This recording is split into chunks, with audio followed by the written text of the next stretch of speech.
I'm Eric Purry. I'm currently working in Cairngorm Ski Patrol, but generally work as a mountain guide all over the world. We're thinking back to 26 years ago when I was out with Cairngorm Mountain Rescue Team, which I'm still involved in, and a really wild winter of 1986 where we had a number of rescues all joined together. It was just a manic period of probably about 10 days. The memories are getting a bit faded in some respects, and it was all a bit of a blur because we had consecutive rescues. We were involved on the A9 getting motorists out or getting stuck trying to get motorists out. We had a tragic incident of 3 students trying to get out from Corrienlochan over a number of days who failed to do so, and some of the most extreme weather on the Cairngorms that we've ever seen and ever encountered, and it was quite a frightening experience. We were on a particular rescue for 2 mountaineers who had been reported overdue, and the same number of days that they were out, a couple of Glenmore Lodge parties had exciting times and an instructor blown off a cornice way over the south side of the Loch Anne Basin, and he was reported missing also, so he's somewhere unknown.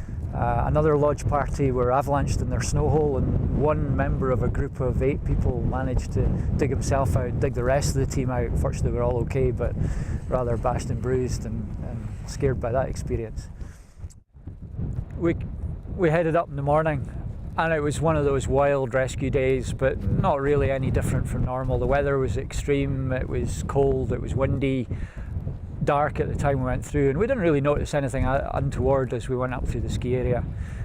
We headed up on the plateau and it got increasingly wild, and I remember being on the plateau with my ice axe on the ground in a sort of ice axe braking position, fearing for my life as I was being blown towards the edge of Corriensnectar, and I thought I was just going to be lifted up and blown away. My rucksack was hovering above my back. I thought, there's just nothing more I can do here. How am I going to move? How am I going to get off this hill? And that was us out as a rescue team. And we eventually got into Corriedovan and got into a snow shelter, and we found one of our colleagues in the rescue team, along with one of the police dog handlers, who had the biggest German Shepherd you've ever seen, and he'd lost his dog. Rocky had vanished at some stage, so we were a bit concerned about that as well. There wasn't an awful lot we could do, but this time it was ballistically windy. So we kind of regrouped there, went as far as we could, and it was time to turn around, head back, try and make our way off the mountain. We eventually got back to the top station of Cairngorm. We're standing at the top chairlift station, sort of steeling ourselves to go out again, having a bit of a rest. Made our way down through the ski area, and as we got towards the bottom of the bottom chairlift station had no roof on it. It was there when we went up. It had gone completely on the way down.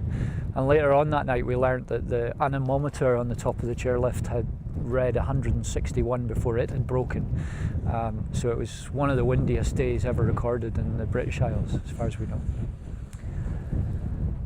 Rocky was found a couple of days later, safe and well, on one of the steep faces in 40 Thieves area in Corriensnectar, and he'd been barking for at least 24 hours, trying to attract somebody's attention, let them know he was still there. Obviously it was his handler that he was trying to tell, "I'm here, come get me." But he'd been blown over the cornice and managed to stop himself on a snowy ledge, so quite a remarkable survival story for the search dog, let alone anybody else. We didn't find the 2 gentlemen that we were looking for. And eventually they were found later on in the winter as the snow melted a little bit, but with the help of information from a medium down in Derbyshire, which is another story which is pretty spooky.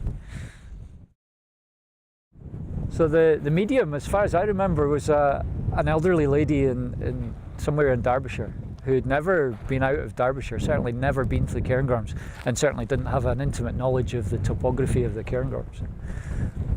And one of the families approached the police and said, would it be okay if we go and speak to this lady? And they were, yeah, whatever you feel you need to do, if it's going to help you, then that's fine with us. I said, well, more importantly, will you act on the information? And they said, yeah, bring it back to us and we'll consult with the rescue team, we'll see what we can do. So off they went. And the description that the sergeant that was dealing with the incident got back was really graphic. And the family had kind of put together their ideas of where it might be in the Cairngorms. They brought it back to Aviemore, and the police sergeant that was involved went, "You know what? I think I know exactly where they are. And this was just amazing news for the family, of course. And she described a ridge running down from left to right, a large expanse of water. But the key thing for us was she mentioned 3 trees. Now, you look around the Cairngorms, you don't see many trees. It's really windy up here. Trees don't really grow above 660 metres, and these guys were up on the plateau somewhere. So these 3 trees, and anybody that knows the Cairngorms will immediately be thinking probably about the 3 sole pine trees that sit on the moraine just below the path that goes across the Calamine Gap. And on a snowy day where there's snow on the ground, but it's been warm and the snow's fallen off the canopy of these old Cali pines, the little short hairs in the back of your neck stand straight up on end when you look at these 3 trees, if you've heard this story. Because the ridge is the vehicle of Snechter, which comes down from left to right if you're above Corrine Snechter, above the top edge of the goat track there. The expanse of water is Loch Morlich, and you can see these 3 solitary trees picked out in a snow day. And every time I walk out of the corrie and see that, you know, I think back to that occasion, and it's a very emotive time for us, I guess, but one of these spooky true stories.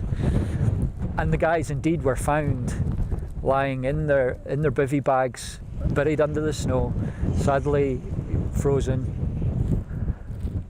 just in a position where they would be, you know, looking straight into the ridge, but clearly with the powers of communication that were going on, that was the vista that was available in the far distance.